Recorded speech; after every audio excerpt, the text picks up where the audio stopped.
This temple is the only temple in the United States that has Bok Kai as its central deity. There's not another one.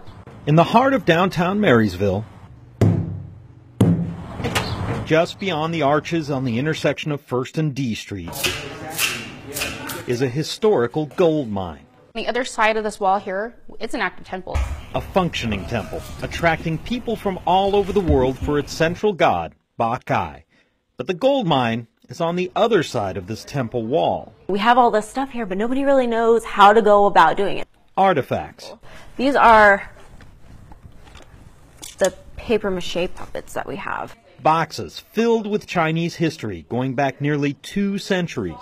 They were actually put away 12 to 15 years ago because they were doing restorations to the temple portion. You might say Heather Young and Candace Fresquez have become keepers of the temple's history.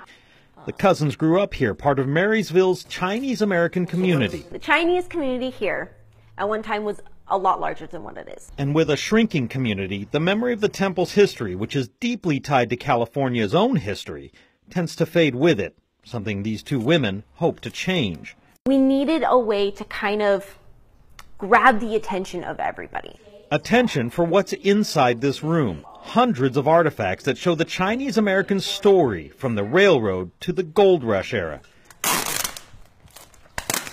We're still trying to figure out exactly what this is. Like this wooden altar. All of this was hand carved. And there's not glue or anything that's holding it together. They're little wooden notches. Or paper mache pearls from the first Chinese dragon brought to the U.S. in the 1800s. These are the pearls that they put in front of the dragon. Just a few of the artifacts packed into boxes and stored here for years. So Candace and Heather decided to do something about it. We literally sat down and drafted a letter, and we sent it to all the surrounding universities, from Chico to the Bay Area. And San Jose State got back, and they were just like, look, I'm really interested in doing this. The anthropology department at San Jose State set up what was supposed to be a year-long internship to catalog and study the Bok Kai Temple's artifacts. They loved it because they're anthropology people, and they're like, it's Christmas. But as the students began to realize just how many artifacts there were, a year turned into 2. They're just getting done with the cataloging portion, and then they're going to go and spend probably about another year in the identification portion. So that year-long internship kind of turned into a 2-year internship because, you know, once they started this, they're just like, I'm invested. I want to see what this stuff is, just as much as we want to know what it is. And as parishioners from around the world wake the ancient gods and pray for luck and wealth, on the other side of these red doors, the two women are using some modern sensibilities to preserve their heritage. Built during the California Gold Rush in 1880. They're crowdfunding.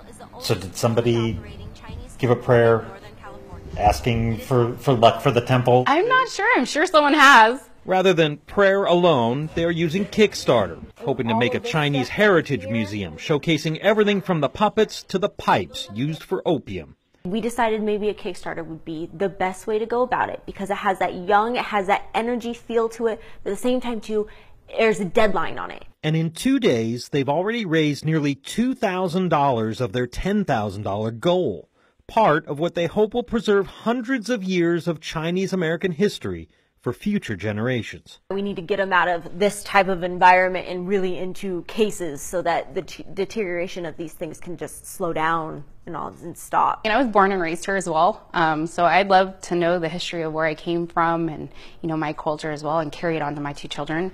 So that this working temple can also be a home to living history. In Marysville, Dave Manocheri for Common Ground.